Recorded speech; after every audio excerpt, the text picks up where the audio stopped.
Yo, what is up guys? Boy here. A quick preview and prediction for Deontay Wilder versus Luis Ortiz 2. Now, this fight goes down on the 23rd of November and it takes place at the MGM Grand in Las Vegas. These two originally fought in March 2018. First fight was really entertaining. Deontay Wilder won that fight by a late knockout. And here they are rematching now. Is it a rematch we really need or desire? Not really, but at the same time, is it the worst fight in the world? Absolutely not. I mean, the heavyweight division right now is kind of tied up. Joshua and Ruiz are doing their thing. Tyson Fury has no intention of fighting Wilder in 2019, so he's out of the picture. Alexander Usyk has just fought and recently moved to heavyweight. He's out of the picture.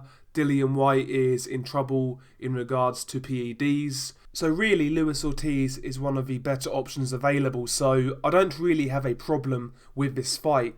Is it the fight I want at this time for Deontay Wilder? No, but the circumstances mean it's really one of the best options out there for him right now. And let's be honest, if we compare Luis Ortiz to the guys Tyson Fury's been fighting this year, you know, Luis Ortiz, despite being 40 years old, is still way above those guys. So if you put it into perspective, it's not the worst fight in the world, but at the same time, I'm not making it out to be something it's not. I guess it's an acceptable opponent at this time. So there we go. Let's get on to the tail of the tape. We will start with the champion Deontay Wilder.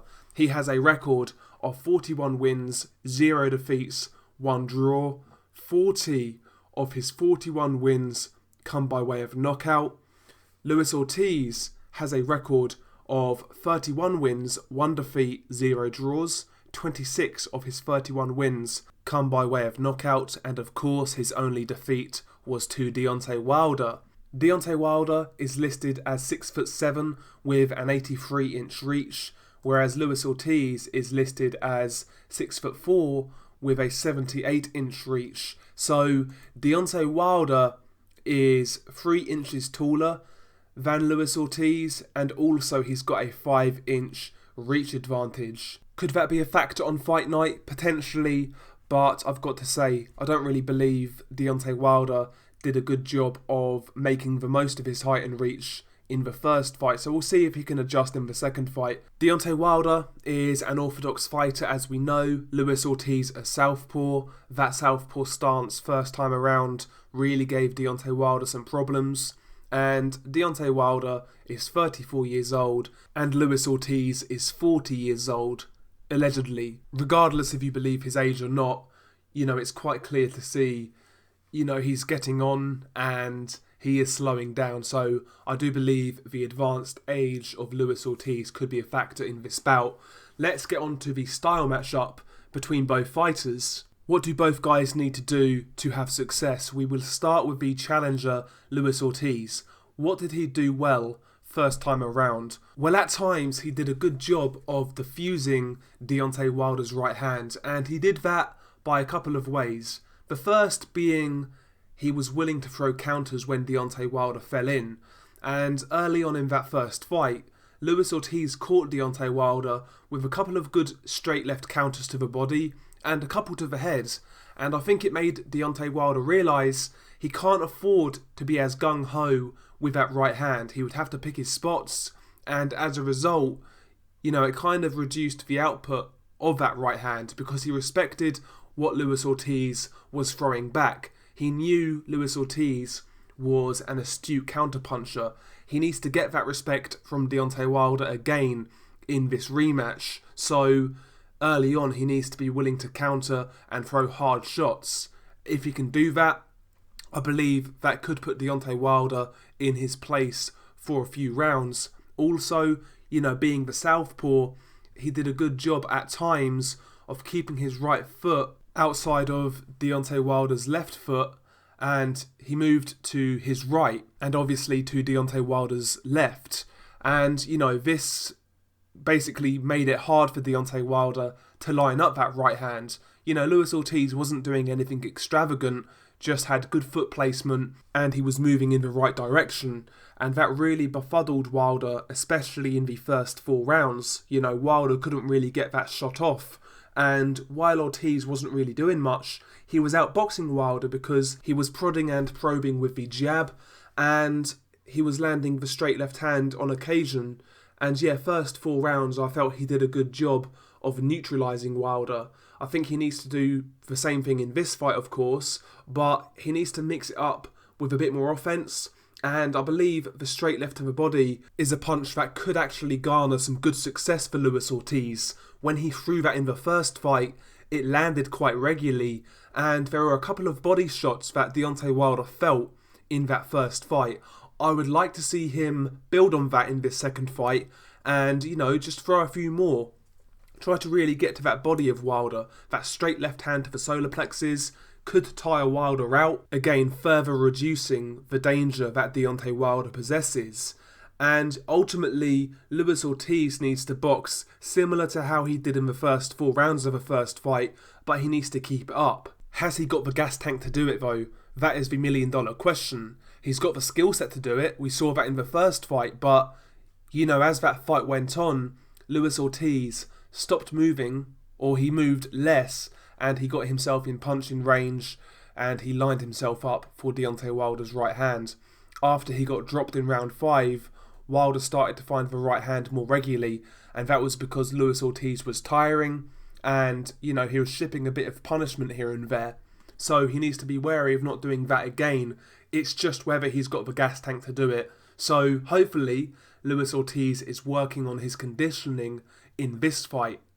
But yeah, skill set wise, basically replicate what you did in the first fight with better cardio, pay more attention to the body, and just take your counter-punch opportunities. Get the respect of Deontay Wilder. Also in this second fight, he needs to replicate the feints from the first fight. I felt Luis Ortiz did a good job with the feints. They kind of kept Deontay Wilder honest. Again, it goes back to the counter-punching. Ortiz caught Wilder with a couple of good counters, and after that, he was really biting on the feints from Luis Ortiz. So it all goes hand in hand. And yeah, I just believe Luis Ortiz has got the ability to pull off the upset. He's got the skill set to do it. But, he needs to fight the perfect fight. And against Deontay Wilder, you can say what you want about him.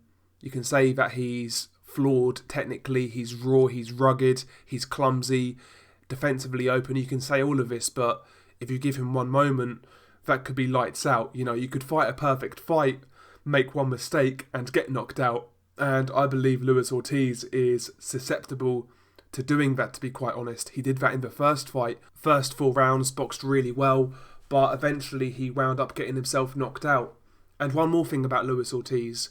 If he has Deontay Wilder in the same position as the last fight when he hurt Wilder, obviously he needs to try and get him out of there. But this time around, I would like to see Luis Ortiz not headhunt so much. So go down to that body, try and wear Deontay Wilder out, and then go back to the head. When Wilder got hurt in the first fight, Luis Ortiz was guilty of headhunting a little bit, and I think that let Wilder off the hook. So, a few improvements are needed from Luis Ortiz, but ultimately, I think the main improvement that is needed is his cardio and concentration. Can he fix that going into this rematch at 40 years old? I very much doubt it. As for Deontay Wilder, I believe, he just needs to capitalise on the mistakes of Luis Ortiz. Early on, he needs to be careful. He needs to be wary of the counter left hand. Don't take any unnecessary risks. And wait for Luis Ortiz to slow down. Wait for him to be more stationary because, like I say, early on, he's going to be circling to Deontay Wilder's left, basically walking away from Deontay Wilder's right hand. But when he starts to slow down, line that right hand up and take your opportunities. We know when Deontay Wilder hits Luis Ortiz, he can hurt him and he can knock him out. So for me, the key for Deontay Wilder, or one of the keys in this fight for Deontay Wilder, is patience. If you lose the first couple of rounds, just relax. Wait your turn, and eventually that right hand will become available because Luis Ortiz has never really had a great gas tank. Eventually he's going to slow down, and be open for that right hand. And when he does slow down, Luis Ortiz can't really defend against that right hand. Luis Ortiz has always been susceptible to straight right hands, and, you know, his guard is so wide, so open, he's just open for it. A good straight right is going to get to the target against Luis Ortiz, especially when he gasses. So Wilder needs to be patient early on, and providing he gets through the early rounds, I believe after rounds 4 and 5, after those rounds, the opportunities to land that right hand will present themselves. And yeah, Deontay Wilder just really needs to take them, and if they do present themselves, these opportunities, I have full confidence that Wilder will take them. And, you know, Wilder still needs to make improvements from the first fight. When I say he needs to be patient in the first few rounds and not taking any unnecessary risks, yeah, he needs to do that, but at the same time, don't lose the rounds. You know, try to win the rounds still. So Wilder, in this second fight, I would like to see him be more active with the jab. I felt first fight his jab early on was non-existent and pretty ineffective. Wilder this time around, I would like to see be more active with his jab. You know, make the most of your superior height and reach. You know, vary that jab from body to head. You know, give Luis Ortiz something to think about, because, you know, the first fight early on, it was a boxing match, but the output was very low. The rounds were quite close, and if Wilder can, you know, use a consistent jab, maybe he could nick some early rounds against Luis Ortiz. Because despite Wilder having a track record of basically knocking everybody out, you still don't want to lose rounds. So in this fight, I would like to see Deontay Wilder, you know, be more active with that jab, just to try and win some early rounds and, you know, make sure he's not chasing a fight from early on. So yeah, be patient, be calm, don't take any unnecessary risks, but don't be passive. Don't just give away the rounds to Luis Ortiz early on. But yeah, I would like to see Deontay Wilder make some improvements from the first fight, but I've got to say, I do believe Deontay Wilder will have enough to win this fight. I picked Deontay Wilder first time around to beat Luis Ortiz by knockout, and I feel that version of Luis Ortiz was better. I think Deontay Wilder hasn't got any worse from the first fight, but Luis Ortiz has. Luis Ortiz isn't the same guy he was when he fought Wilder first time around, so I'm picking Wilder again. I'm picking Wilder by knockout, and I believe it will be in the mid-rounds, a bit earlier than last time. I believe Wilder knocks out Luis Ortiz in rounds 5 to 7. That is my official pick. Deontay Wilder by knockout. I believe he's got too much for Luis Ortiz. I think Luis Ortiz really had his chance first time around, and he blew it, basically. So yeah, we've got Deontay Wilder. We've got Deontay Wilder by knockout. I predict he will defend his WBC heavyweight title. And yeah, hopefully it's a good fight. Share your thoughts below. Hopefully you enjoyed this video. If you did, smash the like, hit the subscribe button. And yeah, peace.